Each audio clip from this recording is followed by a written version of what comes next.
روایتوں میں آتا ہے کہ حضرت سیدنا خواجہ نظام الدین اولیاء رضی اللہ تعالیٰ عنہ کی بارگاہ میں بھی دونوں وقت لنگر پکا کرتا تھا، اور عام اجازت ہوتی تھی کہ جس کو لنگر پہ کھانا تناول کرنا ہو، غریب بھی آ سکتا ہے، امیر بھی آ سکتا ہے، وزیر بھی آ سکتا ہے، فقیر بھی آ سکتا ہے، سبھی کو اجازت تھی کہ جتنا کھانا چاہے کھا بھی سکتے ہیں اور جتنا لے جانا چاہے لے بھی جا سکتے ہیں۔ حضرت سیدنا خواجہ نظام الدین اولیاء رضی اللہ تعالیٰ عنہ کی بارگاہ کا عالم، اور حضرت سیدنا خواجہ نظام الدین اولیاء رضی اللہ تعالیٰ کے دسترخوان کے تعلق سے روایتوں میں آتا ہے کہ جو لنگر میں جو دسترخوان بچھتا تھا تو اس پر ایسے قسم کے کھانے تیار کیے جاتے تھے کہ غریبوں نے ان کھانوں کا کبھی منہ بھی نہ دیکھا ہوتا۔ ایسے کھانے سب کے لیے تیار کیے جاتے۔ حضرت سیدنا خواجہ نظام الدین اولیاء رضی اللہ تعالیٰ عنہ کی ذات کریمہ، حضرت سیدنا خواجہ نظام الدین اولیاء رضی اللہ تعالیٰ عنہ کا زمانہ جلال الدین خلجی کا بھی زمانہ تھا، علاء الدین خلجی کا زمانہ بھی رہا۔ علاء الدین خلجی کے زمانے میں ایک روایت میں آتا ہے کہ وہ حضور سیدنا خواجہ نظام الدین اولیاء رضی اللہ تعالیٰ عنہ سے بہت عقیدت رکھتا تھا، بہت محبت رکھتا تھا۔ حضرت سیدنا خواجہ نظام الدین اولیاء رضی اللہ تعالیٰ عنہ کی بادشاہ علی وقت سے تعلقات تو رہے ہیں، لیکن نہ تو کبھی حضرت خواجہ نظام الدین اولیاء رضی اللہ تعالیٰ عنہ بادشاہ وقت کے دربار میں گئے سوائے ایک مرتبہ کے، اور نہ ہی کبھی کسی بادشاہ وقت کو اپنے یہاں پہ آنے کی آپ نے اجازت عطا فرمائی۔ حضرت سیدنا خواجہ نظام الدین اولیاء رضی اللہ تعالیٰ عنہ کا زمانہ اور علاء الدین خلجی کا زمانہ ہے۔ علاء الدین خلجی بہت محبت رکھتا سرکار خواجہ نظام الدین اولیاء رضی اللہ تعالیٰ عنہ سے، بہت عقیدت رکھتا تھا، بہت محبت رکھتا تھا، لیکن حضرت سیدنا خواجہ نظام الدین اولیاء رضی اللہ تعالیٰ عنہ سے ملاقات کا بھی بہت شوق رکھتا تھا، لیکن آپ نے کبھی بھی ملنے کی اجازت نہیں عطا فرمائی۔ روایت میں کہ جب علاء الدین خلجی وقت کا بادشاہ بنا تو اس کو عقیدت تو بہت تھی سرکار خواجہ نظام الدین اولیاء رضی اللہ تعالیٰ سے، خواجہ نظام الدین اولیاء رضی اللہ تعالیٰ عنہ کی مقبولیت بھی بہت زیادہ ہو گئی تھی، اور جب کسی کی مقبولیت زیادہ ہوتی تو کچھ لوگوں کے دل میں کچھ حسد جلن پیدا ہونے لگتا ہے۔ تو جو امراء وقت تھے انہوں نے علاء الدین خلجی کے کان بھرنے شروع کر دیے، الٹی سیدھی باتیں لگانی شروع کی۔ تو علاء الدین خلجی بھی آپ کا چاہنے والا تھا، جانتا تھا حضرت ایسا نہیں کر سکتے۔ لوگوں نے کہا کہ اگر آپ نے ان پہ پابندی نہیں لگائی تو آپ کی حکومت کا تختہ پلٹ سکتا ہے۔ تو علاء الدین خلجی نے ایسا کیا کہ اپنے بیٹے کو اور وزیر کو بھیجا، حضرت خواجہ نظام الدین اولیاء رضی اللہ تعالیٰ کی خدمت میں خط لے کر کے بھیجا، اور کہا کہ جا کر کے سلام عرض کرنا، اور سلام عرض کرنے کے بعد میں خط بھیجا، اور اس خط کے اندر میں جو رعایا کے جو معاملات ہیں، سلطنت کے جو معاملات ہیں، اس کے تعلق سے کچھ مشورے سرکار خواجہ نظام الدین اولیاء رضی اللہ تعالیٰ عنہ سے بادشاہ وقت نے طلب کیے۔ حضرت سیدنا خواجہ نظام الدین اولیاء رضی اللہ تعالیٰ کی خدمت میں جب یہ لوگ پہنچے، ابھی خط دیا بھی نہیں کہ حضرت خواجہ نظام الدین اولیاء رضی اللہ تعالیٰ نے خط رکھ دیا لے کر کے، ان سے مانگ کر کے، اور اس کے بعد میں سب سے کہا کہ دعا کے لیے ہاتھ اٹھاؤ، اور اس کے بعد ارشاد فرمایا کہ درویش کو بادشاہ سے کیا کام ہے، بادشاہ سے جا کر کے کہہ دینا کہ میں تو یہاں پہ رہ کر مسلمانوں کے لیے اور بادشاہوں کے خیر خواہی کے لیے دعا کرتا رہتا ہوں، اور ایک کونے میں ہوں، اگر بادشاہ کو یہ بھی پسند نہیں ہے تو میں اس جگہ سے بھی چلا جاتا ہوں، اللہ کی زمین بہت وسیع ہے۔ جب بادشاہ وقت کو یہ جواب ملا تو سمجھ گیا کہ سرکار خواجہ نظام الدین اولیاء رضی اللہ تعالیٰ عنہ کا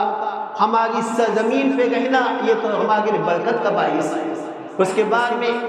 حضرت خواجہ نظام الدین اولیاء رضی اللہ تعالیٰ عنہ سے چونکہ ملاقات کرنا چاہتا تھا، لیکن آپ کبھی اجازت ہی نہیں دیتے تھے، کہتے تھے کہ تو وہاں پہ گئے، میں یہاں سے تیرے حق میں دعا کرتا ہوں، اور اللہ تبارک و تعالیٰ تیرا کام اسی سے نکالے گا، چلائے گا۔ ایک مرتبہ حضرت امیر خسرو رضی اللہ تعالیٰ عنہ سے علاء الدین خلجی نے گفتگو کر لی رازدارانہ انداز میں کہ میں فلاں وقت میں حضرت سے ملاقات کے لیے آؤں گا، تم حضرت سے میری ملاقات کرا۔ یہ رازداری والی بات ہے، کسی کو معلوم نہیں۔ حضرت امیر خسرو رضی اللہ تعالیٰ بھی تیار ہو گئے، بادشاہ سے بات ہو چکی، وقت بھی طے ہو چکا ہے، اب سوچ رہے کہ شیخ کو بتائیں یا نہ بتائیں، بتائیں یا نہ بتائیں۔ پھر دل نے کہا کہ اگر نہیں بتائیں حضرت ناراض ہو جائیں گے تو بات بگڑ جائے گی، کہا کہ بادشاہ ناراض ہو تو چل جائے گا، حضرت ناراض نہیں ہونا چاہیے، شیخ ناراض نہیں ہونا چاہیے۔ حضرت سیدنا خواجہ نظام الدین اولیاء رضی اللہ تعالیٰ عنہ کے صرف جا کر کے بیان کر دیا۔ حضرت کو جب پتا چلا تو اسی وقت حضرت نے ایک سفر باندھا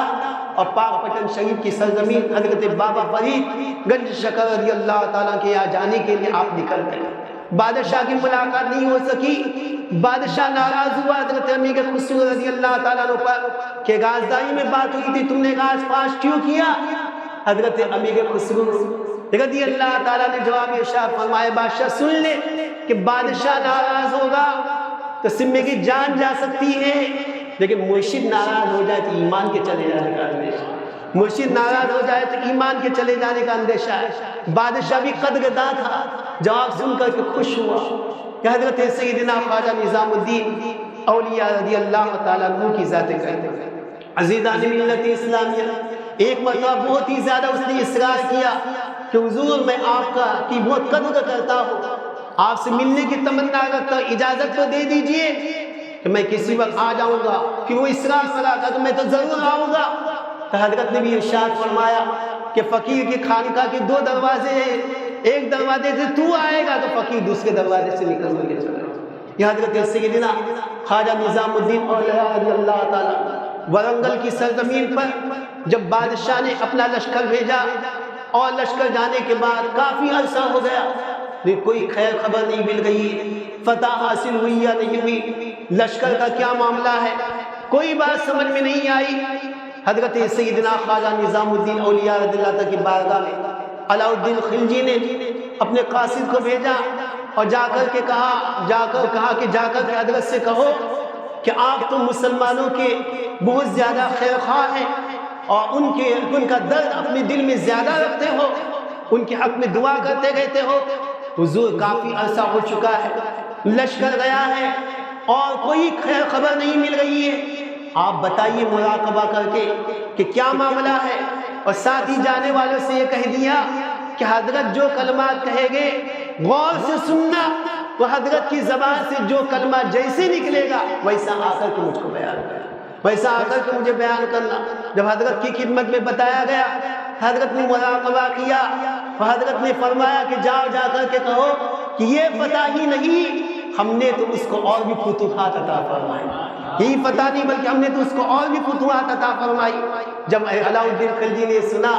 خدا کا شکر ادا کیا کہ ایسے بھی نیک و مقبول بندے ہماری ریاست میں موجود ہیں کہ جن کے قدموں کی برکت سے اللہ تعالیٰ ہمیں دشمنوں کی فتح عطا فرماتا ہے۔ عزیزان ملت اسلامیہ، حضرت سیدنا خواجہ نظام الدین اولیاء رضی اللہ تعالیٰ عنہ کی ذات کریمہ علاء الدین خلجی کے بعد میں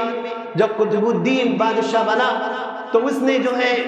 سلطان حضرت سیدنا خواجہ نظام الدین اولیاء رضی اللہ تعالیٰ عنہ کے تعلق سے اس کے نظریات صحیح نہیں تھے، دل میں بغض بھرا ہوا تھا۔ اس کو لوگوں نے یہ خبر دی کہ سرکار خواجہ نظام الدین اولیاء رضی اللہ تعالیٰ دوسروں کی فتوحات کو قبول کرتے ہیں، ہم لے جا کر کے کچھ فتوحات ہدیے دیتے ہیں، ہمارے ہدیے قبول نہیں کیے جاتے، حالانکہ جو دوسرے لوگ جاتے وہ بھی آپ کے دربار ہی کے ہیں۔ بادشاہ وقت کو غصہ آ گیا، معلوم تھا کہ حضرت کی بارگاہ میں دونوں وقت لنگر کا اہتمام ہوتا ہے، دونوں وقت میں لنگر کا اہتمام ہوتا ہے۔ تو بادشاہ وقت نے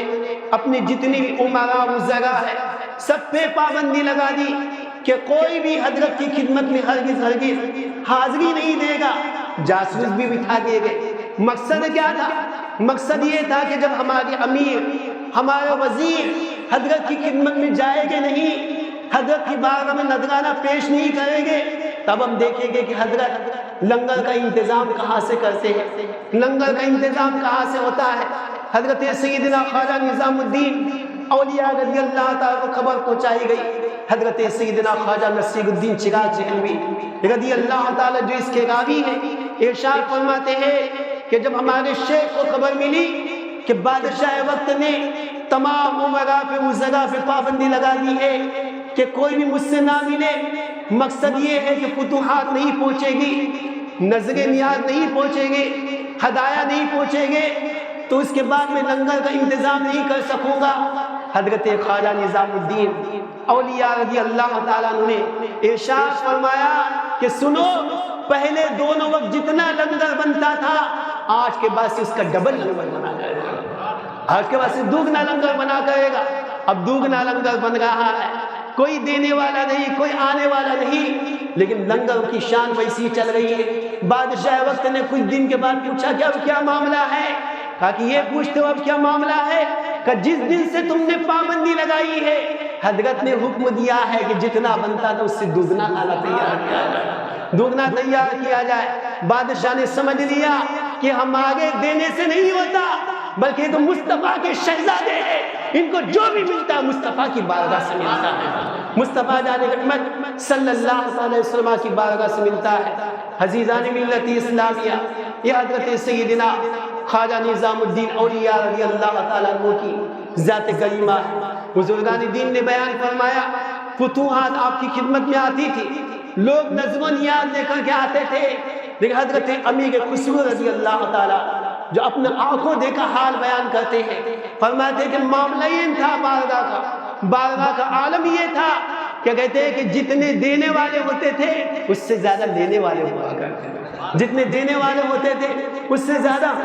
لینے والے ہوا کرتے تھے۔ پھر سرکار کی شان یہ تھی کہ جو ہدیہ لے کر کے آتا تھا اس کو بھی خالی نہیں واپس کرتے تھے، وہ جتنا لاتا تھا اس سے زیادہ اس کو عطا فرما دیا کرتے۔ یہ حضرت سیدنا خواجہ نظام الدین اولیاء رضی اللہ تعالیٰ عنہ کی ذات کریمہ ہے۔ عزیزان ملت اسلامیہ،